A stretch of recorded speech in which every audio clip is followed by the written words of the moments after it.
Good morning, dear students. Welcome to our English class. I hope that you are fit and fine. This is the second part of the chapter, The Heritage of India, written by A.L. Basam. So, in previous video, that is part 1, we have already discussed about the main things and themes of the chapter, The Heritage of India. Now, we start the remaining part of Heritage of India.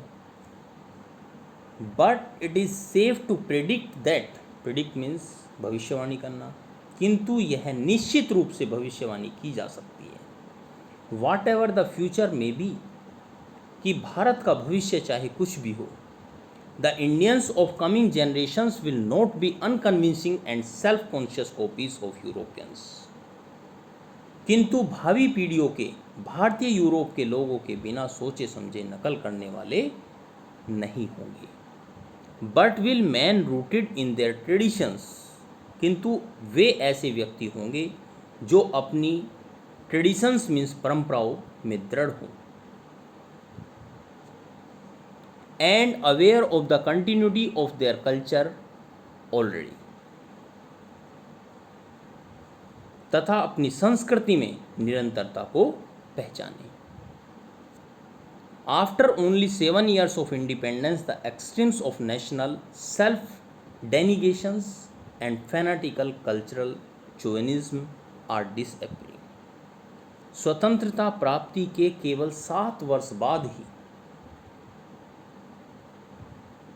Self डिनाइगेशन, that is आत्मग्लानी, राष्ट्रीय आत्मग्लानी, फैनाटिकल cultural चुएनिज्म, सांस्कृतिक वैभव के लिए जो उन्माद है वो अति समाप्त हो रही है. We believe that Hindu civilization in the act of performing its most spectacular feat of synthesis, हमें विश्वास है कि हिंदू सभ्यता समन्वय के अत्यधिक आश्चर्यजनक कार्य को करने के योग्य है.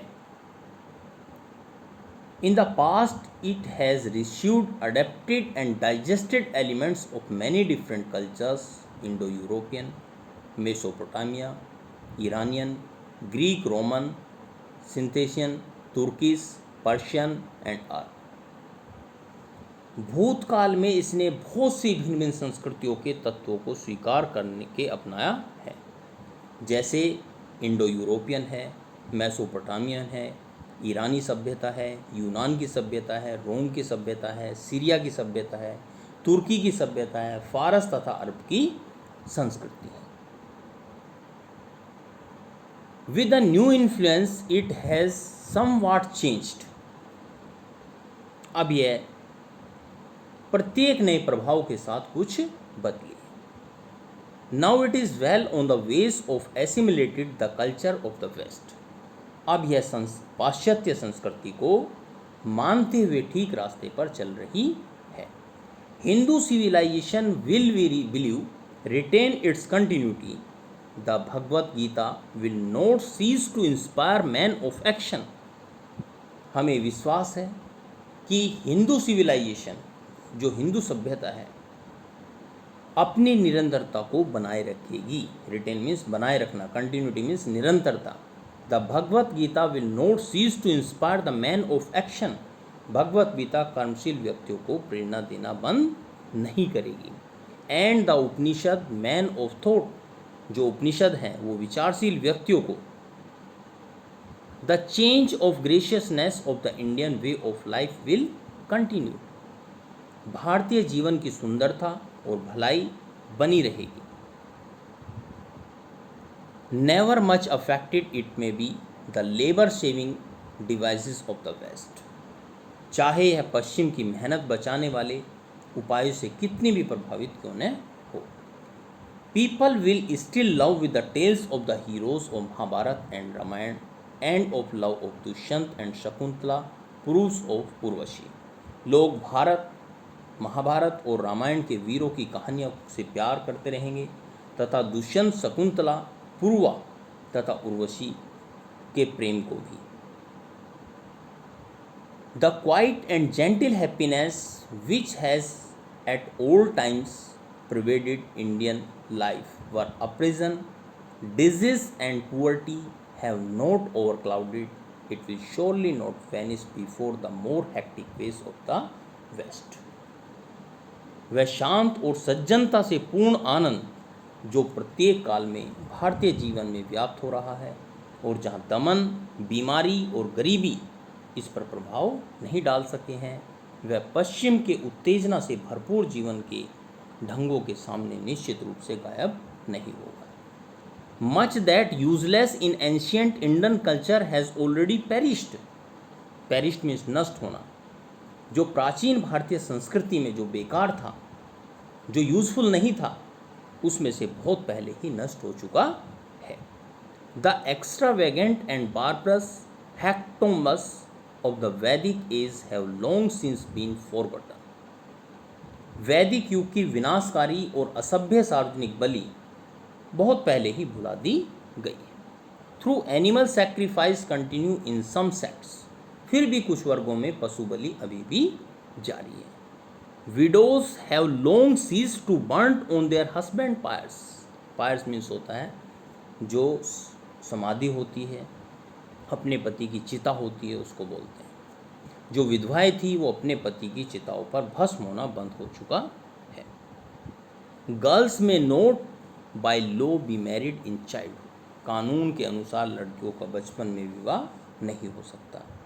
इन buses trains all over India Brahmins rub shoulders with the lowest caste without consciousness of the grave pollution.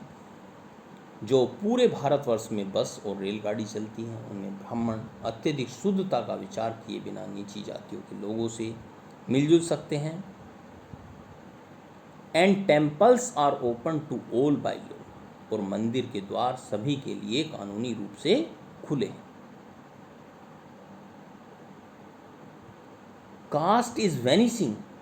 जो जातिवाद है वो समाप्त हो रहा है।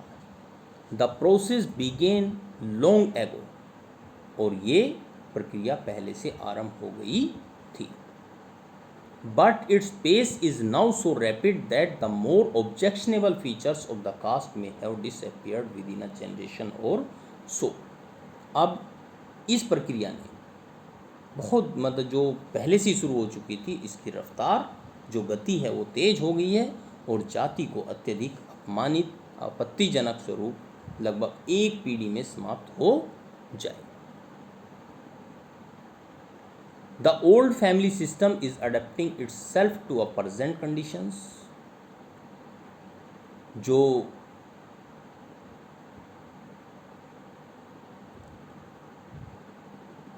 पुरानी प्रणाली आज की परिस्थितियों के अनुकूल हो रही है। In fact the whole face of India is altering. और जो वास्तव में भारत का स्वरूप है, जो तस्वीर है, वो बदल रही है। But the cultural tradition continues. किंतु सांस्कृतिक परंपरा जारी है। And will never be lost. और यह कभी भी समाप्त नहीं होगी। Thank you so much.